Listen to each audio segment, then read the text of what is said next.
I'm a wildlife care specialist here at the zoo. I get the privilege of working in our primate department and with our group of gorillas that you see here today. Out of this facility, we run 2 groups here, which is pretty awesome. So we have a family group as well, and what you're seeing here is our 4 bachelor boys. So up here to the left in the glass, right here that's standing up, is our big guy, Denny. He's our big showboat. He's 10 years old, so he's the only male in this group that is not a silverback. He is a young blackback. And then back behind where Denny was there, that is Maka. Maka is our oldest male in this group at 28 years old. Maka was born with a chromosomal abnormality similar to dwarfism, so he is slightly smaller than our other silverbacks that we have in here. To the right of Denny, we have Akuba. Akuba is the next oldest at 18 years old. And then all the way over to the right, we have Mendazi, who is our dominant male in this group at 22 years old. These guys again are western lowland gorillas, one of 2 species of gorillas. And as a part of an AZA facility, we are part of an SSP, or a species survival program. So this species is managed under AZA with a separate keeper for the best genetic diversity of the species in the U.S. So what that means is we work with other AZA facilities and transport gorillas back and forth based on recommendations for those genetics for the species here in the U.S. and other facilities.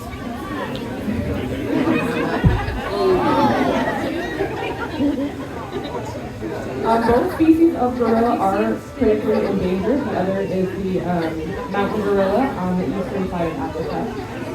One of the best things that you can do, other than visit your local zoo, is recycle electronics. So one of the biggest issues that these guys face in the lab is mining for the minerals that are used in your cell phones that everybody has in their pocket, right? So there's actually some research and statistics done that say if everyone were to recycle the phone that's in your pocket to the next one, we would never have to mine again for the minerals that are in our stuff. So most local zoos and even some of your local businesses might have recycling programs already set up that you can participate in, and that will be a big help for this species.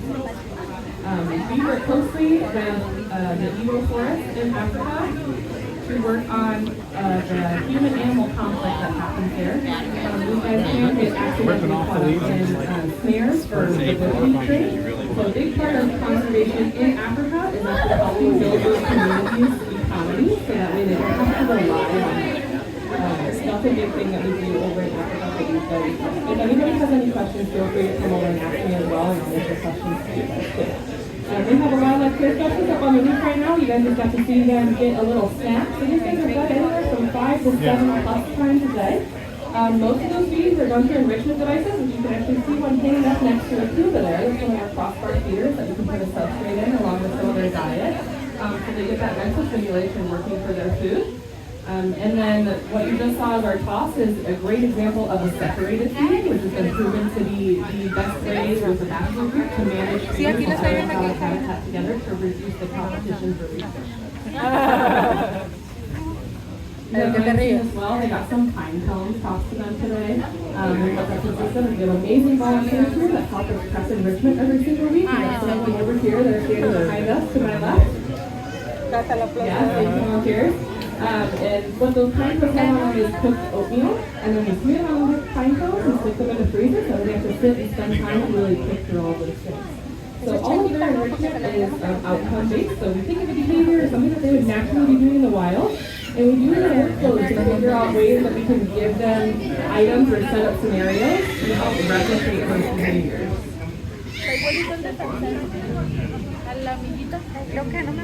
So our biggest point in here at Mendazi is, yeah, here we go, we're going to do some more tosses here, is at about 350 pounds. Our biggest guy, Paul John, is currently inside at just over 400 pounds. These guys are quite impressive in size. But one thing you might notice as they get some more snacks here is that these guys are strict vegetarians. So they're one of the largest primates, but known to be the strongest primates here on the planet, and they eat all vegetation. Yeah, so that's a key there. He's getting some box away.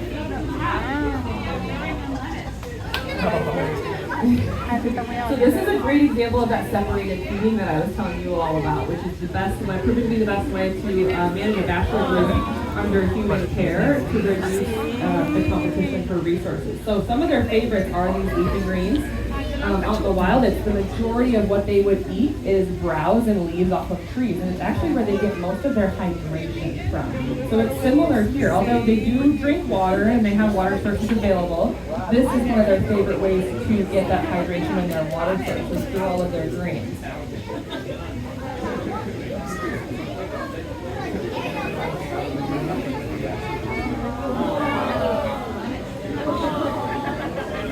Then you'll go down there and you'll get it for sure.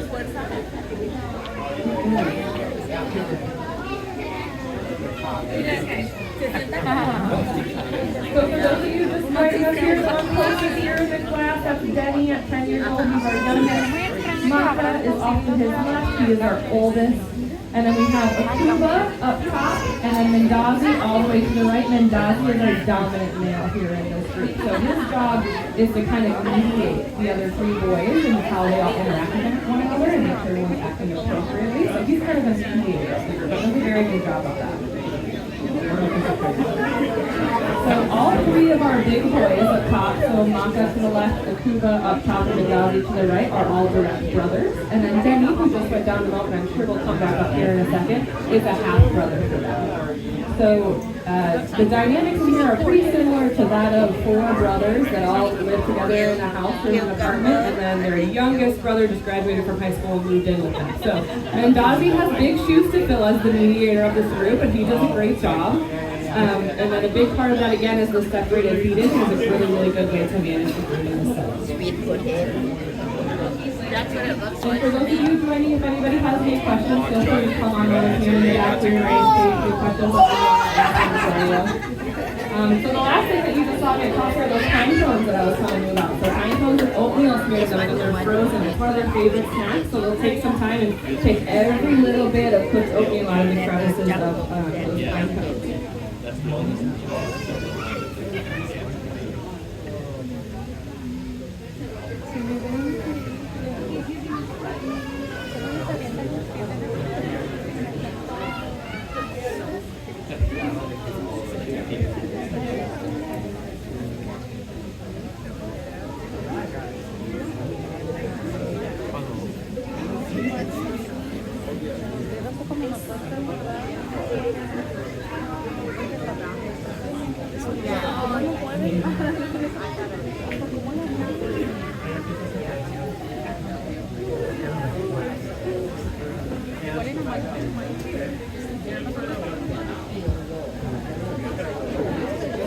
Here in the zoological setting, these guys I have a very balanced diet, very nutrient-rich diet. The mainly that would look different out in the wild in Africa is they would be eating mainly vegetation, so strictly like browse. So we have a horticulture department here that is phenomenal, and they go around and every single day they cut 20 branches off of trees for us so that we can give to these guys. Because the majority of their diet in the wild, we try and replicate that as much as possible. But in the wild, that would be mainly what they're getting. So if they got some trees or fruit or nuts or things like that, would be like a little better treat. So they should that here every day. But they would eat many pounds of fibrous branches from trees. Como esta parte aquí para acá.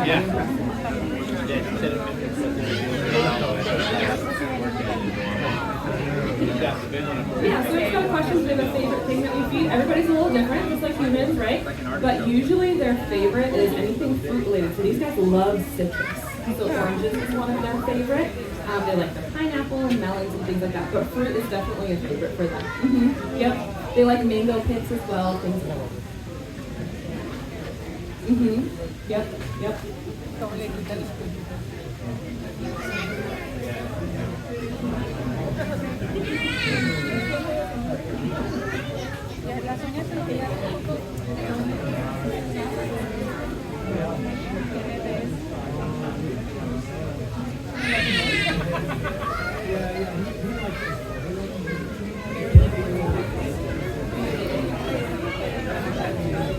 Y aparte de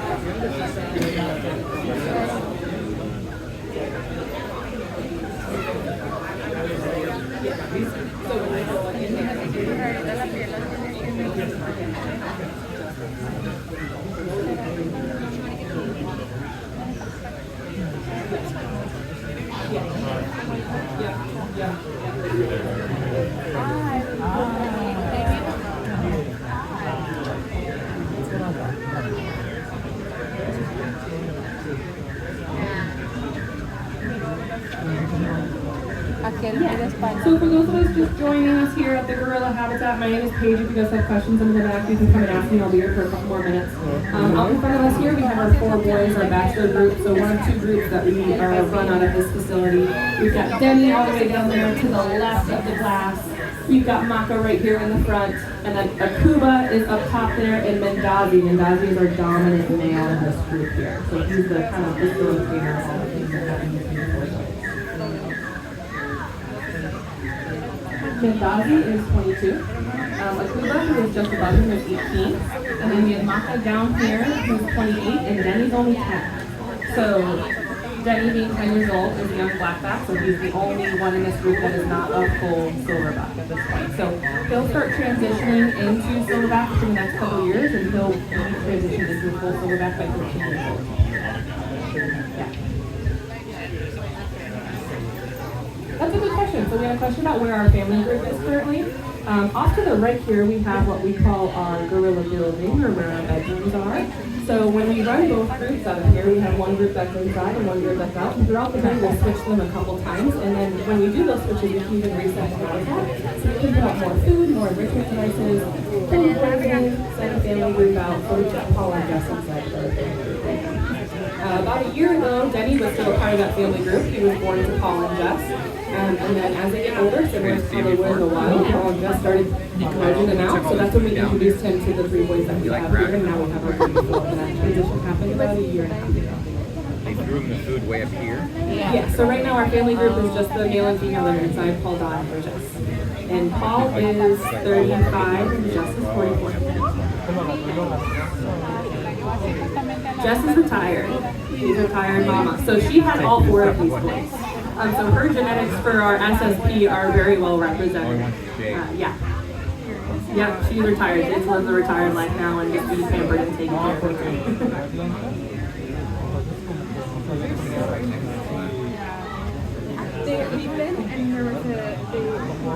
Yeah, so we had a question basically about dominance here in this group, right? So Maka, being the oldest out in the wild, would technically be the dominant male in this group, but he was born with a chromosomal abnormality similar to what his movement. So as soon as Mendazi passed him in size, he became the dominant male. And we don't really know what that's going to look like once Denny gets born, right? So typically it's based on seniority and on size, but that doesn't mean Denny can push those boundaries, which is pretty natural for that to happen as well. But it would be up to the dominant male in the group to kind of step up and keep the ranks for their second. So Mendazi's got big shoes to go, he's got to break it up, and does very well.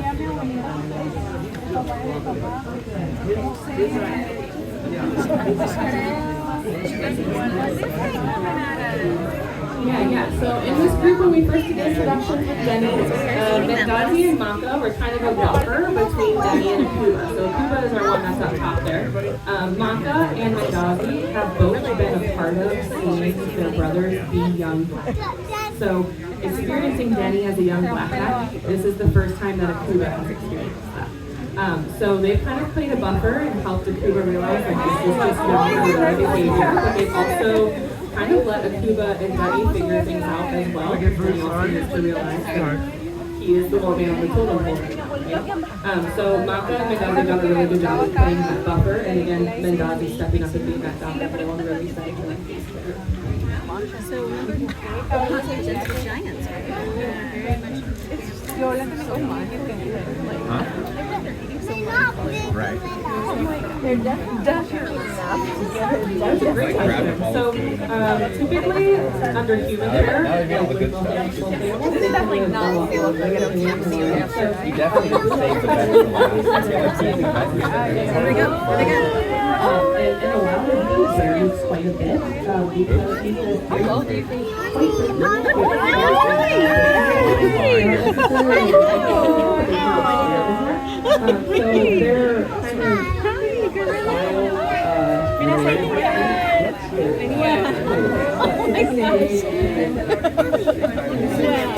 pretty common ailment for gorillas is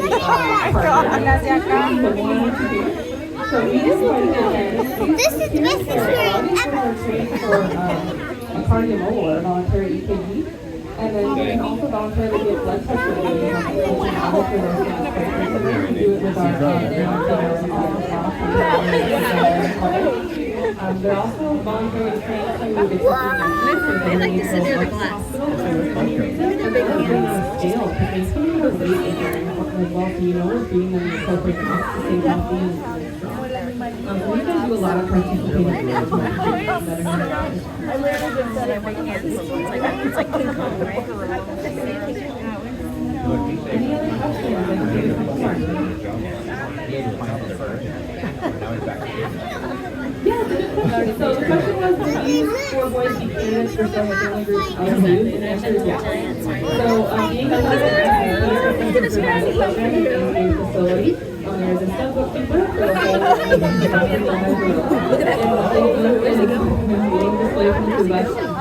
what they do is manage the genetics of the family trees of all Western Island gorillas in the U.S. and they will make recommendations based on the best genetic diversity in the country. So they can absolutely be a part of those things. Ellie, you're getting some good answers today. In the program to be able to run a family group and Like a tiger. facility. Tiger, yeah. For one reason or another, they produce quite a few males. So in the wild, it's very common. So it's very, very common that they'll just stay in that group. Feels like this. So this was like A little turn. He was just spinning around. He's really enjoying this as much as Alright, that's all I got for you. Thanks for coming, everybody. That was awesome. Thank you. Wow, that's incredible. That's gorillas plus tigers. Just tell Tom we said it. I'll come back and eat all of this. This is not really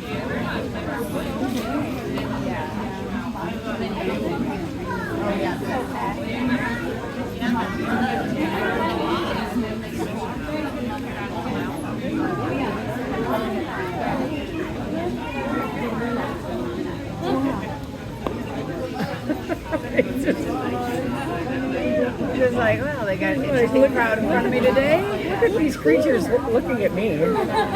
He's looking at us just as much as we're looking at him. Exactly. Who's in the on zoo? the runway turn. Like a hair flip.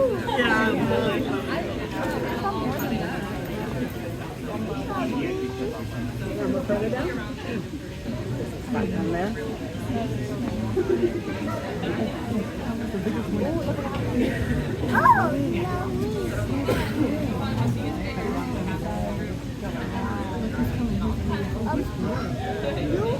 Lower we call him. I don't think.